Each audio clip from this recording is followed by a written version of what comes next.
Grande Prêmio da Itália de 2020, uma daquelas corridas para a gente colocar na lista de provas especiais, de provas históricas. Pega lá, sei lá, o Grande Prêmio de Mônaco de 1996, o Grande Prêmio da Bélgica de 1998, corridas malucas com resultados inesperados. A gente vai repercutir a vitória improvável, a vitória inédita de Pierre Gasly com o carro da AlphaTauri a partir de agora no primeiro stint.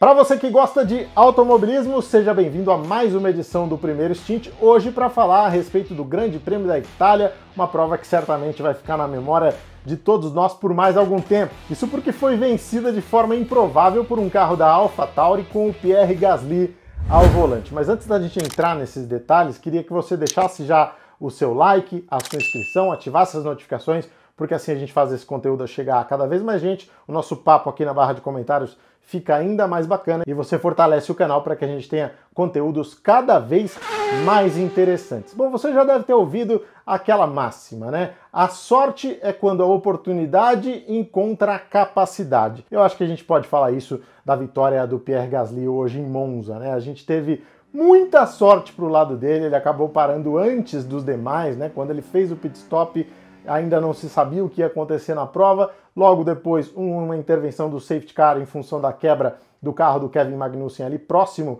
à entrada dos boxes. Com isso, ele ficou com a corrida muito bem desenhada, né? Ele pulou para o pelotão da frente, não precisaria mais parar e assim teve a chance de brigar pelos primeiros lugares. A sorte continuou acompanhando o Gasly, porque nesse mesmo momento em que houve a intervenção do safety car, o Hamilton se embananou e entrou nos boxes quando não poderia, quando os boxes estavam fechados, e assim recebeu um time penalty de 10 segundos que ele acabou cumprindo e ficou fora totalmente da disputa pela vitória, né? E você tem também o Lance Stroll. Lance Stroll estava na segunda posição, quando houve a relargada já errou, já foi lá para trás, enfim, deu uma de Lance Stroll, e é o preço que se paga por ter um piloto que não tem um nível tão alto assim, né? Não estou dizendo que o Lance Stroll seja ruim, eu acho ele um piloto até capaz, mas não está nesse nível de brigar por vitórias, e é isso que acontece, corrida nas mãos do Pierre Gasly. Essa é a parte da sorte. A parte da competência entra quando ele está em primeiro lugar com o carro da AlphaTauri e se mantém frio, se mantém firme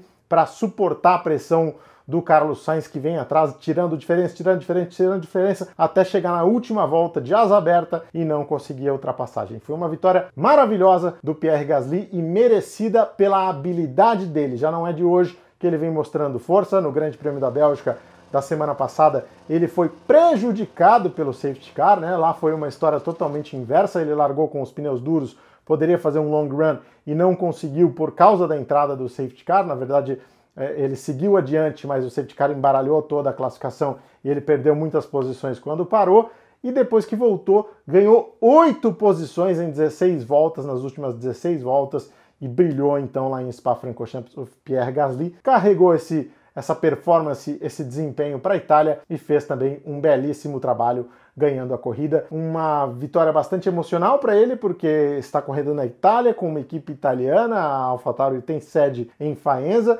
e repete um resultado que é muito querido pela equipe AlphaTauri, né? Quando era Toro Rosso ainda, aquela vitória do Sebastian Vettel em 2008 exatamente em Monza, e o Gasly traz de volta essa sensação para todo mundo em Faenza, comemorando essa vitória histórica, como eu disse, do Pierre Gasly.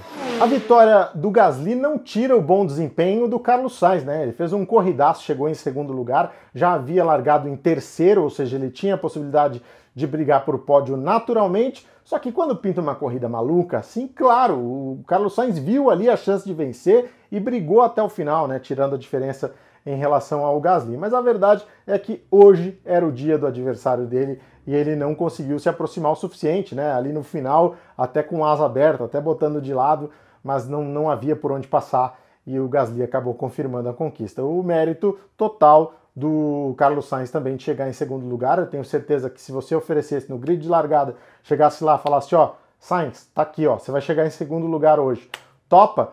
Ele assinava na hora. Então, realmente foi um bom resultado da McLaren, mostra mais uma vez o desenvolvimento do chassi da McLaren, do motor Renault e, claro, dos dois pilotos da equipe com uma habilidade muito grande, né? O Sainz e o Lando Norris, que também fez um corridaço, largou de sexto para terceiro, bateu roda com o Valtteri Bottas e conseguiu chegar na quarta posição. Então foi um fim de semana bastante proveitoso, bastante positivo para a McLaren, apesar de não ter alcançado a vitória. Acho que o GP da Itália deixa muito claro, né, que o grande problema da Fórmula 1 é, na verdade, a Mercedes, né? Porque você tira os dois carros da equipe aí você tem uma corrida bem mais emocionante, bem mais interessante, que foi o que aconteceu, né? O Lewis Hamilton, quando caiu lá para o fundo do grid, né, depois de cumprir a sua punição, os seus 10 segundos de stop and go, estava com a corrida completamente comprometida, mas ele virava de 1 a 1,5 segundos mais rápido que os líderes, ou seja, ele poderia ter avançado na prova e chegado além do 7º lugar que ele chegou. Dia ruim para o Lewis Hamilton, certo? Hoje ele não conseguiu nada que fosse interessante.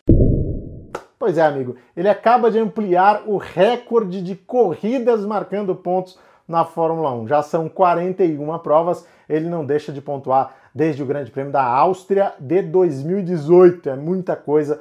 E o segundo colocado nesse ranking é o próprio Lewis Hamilton, que ficou também até 2018, até esse GP da Áustria, 33 corridas marcando pontos de forma consecutiva. Ou seja, quando tudo dá errado, o cara ainda encontra ali uma marca para ele bater, ele que está a passos largos de igualar Michael Schumacher como maior vencedor de todos os tempos. Faltam 2 corridas e também de chegar ao heptacampeonato, ao seu 7º título no final do ano. Para a gente entender um pouco melhor esse grande prêmio da Itália de Fórmula 1, que tal conferir as frases mais legais do fim de semana? Solta aí! Um pesadelo pior do que eu esperava. Sebastian Vettel sobre o fracasso histórico da Ferrari em Monza. Era a decisão certa para mim. Claire Williams sobre deixar o comando do time fundado pelo pai dela. Eu só precisava de mais uma volta. Carlos Sainz se lamentando via rádio pela oportunidade perdida. Não estou acreditando. Pierre Gasly sem palavras depois de vencer pela primeira vez. Tem um furo de pneu ou alguma coisa. Valtteri Bottas, confuso com a própria largada ruim. Tá aí as principais frases do fim de semana. Quero pegar carona nessa declaração do Valtteri Bottas aí, essa última declaração, porque, pelo amor de Deus, né, a gente teve uma corrida tenebrosa por parte do Valtteri Bottas. Tá cada vez mais comum esse tipo de reclamação dele. Ó, aconteceu um negócio no carro, meu macacão é quente, não aguenta esse motor esse ajuste de motor não funciona para mim. Então, assim, o Valtteri Bottas, antes, ele era um segundo piloto bastante combativo, um segundo piloto que incomodava o Lewis Hamilton, nunca foi um cara para brigar por título com o Lewis, mas estava ali sempre com um ritmo forte, e agora virou o chorão da turma. Então, assim, ele sempre tem alguma coisa para reclamar, sempre tem uma desculpa. Parece que a pretensão do Valtteri Bottas de ganhar do Lewis Hamilton, que não é proibido, pelo amor de Deus, o cara é piloto de Fórmula 1, se ele não estiver lá para ganhar, ele pode fazer outra coisa da vida. Mas eu acho que esse exagero de cobrança dele pode ter feito ele andar para trás, né? Ele não é hoje o piloto que a gente se acostumou a ver em outras temporadas, em 2017, 2018, 2019. Então o Valtteri Bottas vive um momento complicado e talvez seja legal ele dar uma repensada na posição dele na Fórmula 1 e na forma como ele quer fazer esse combate com o Lewis Hamilton, né? Porque até aqui ele está perdendo o foco totalmente e está, inclusive, sendo derrotado por outros pilotos. Inclusive era o 3º colocado no campeonato, né? Até agora, conseguiu passar a 2ª posição porque o Max Verstappen teve problema, abandonou a prova. Hora dos melhores e piores. Bom, eu colocaria aí, claro, como um dos melhores o Pierre Gasly, mas a gente já falou dele. Então deixa eu escolher aqui Nicolas Latifi. Pode rir, mas é o seguinte, cara, ele terminou em 11º, fez uma boa corrida, foi beneficiado pelo safety car, esteve só a 10 segundos, né, menos do que isso, 9 segundos e pouco, de alcançar um ponto, né, então seria muito importante para a Williams essa posição se ele fosse capaz de conseguir, mas tinha o carro do Sérgio Pérez logo à frente, então ficaria muito complicado, mas de qualquer forma fez uma boa prova. O Latifi, eu acho que a gente tem que também observar quando esses caras têm bons desempenhos, né? Não é só criticar, eu pelo menos falei muito mal dele aqui no Grande Prêmio da Hungria, em que ele fez uma bobagem atrás da outra, mas não, dessa vez fez uma corrida consistente, chegou em 11º lugar. e, claro, não é um resultado à altura do que já foi a Williams e, principalmente, não é um resultado merecido para a despedida da Claire Williams e do Frank Williams ali do time, né? Eles que estão deixando o comando do time a partir de agora. Realmente fecha-se um ciclo, mas, de qualquer forma, as perspectivas são melhores para Williams daqui em diante. Piores. Essa tá bem fácil também, né? Alexander Albon, uma prova tenebrosa, o cara vai disputar uma posição com o Grosjean e é punido. Eu nunca vi isso acontecer. Geralmente quando o Grosjean disputa a posição com alguém, é ele que é punido, né? E agora o Alexander Albon recebe uma punição numa disputa com o Grosjean, depois fez uma corrida muito abaixo da expectativa, chegou lá atrás, não pontuou, né? Chegou na 15ª posição, então foi um fim de semana tenebroso do Alexander Albon, que só piora quando ele pega a folha de tempos e vê lá em primeiro lugar Pierre Gasly, que foi despedido da Red Bull por muito menos no ano passado, né? Foi rebaixado para a equipe AlphaTauri e agora conquista uma vitória. O que vai ser? Vou dar uma sugestão que vai parecer absolutamente maluca, mas é o que eu faria nesse momento, já que nem a Red Bull sabe muito bem o que fazer, né? Qual que ela deve priorizar nesse momento. Um tá crescendo, o outro tá caindo, mas esse um já foi, já teve a oportunidade, não deu certo. Eu acho que eu faria um rodízio. Pois é, quando a Red Bull chegou à Fórmula 1 lá em 2005, ela não tinha muito compromisso com o Mundial de Construtores, etc. E ela dava 3 corridas ali para o Vitor-Antônio Liuzzi, mais 3 para o Christian Klien.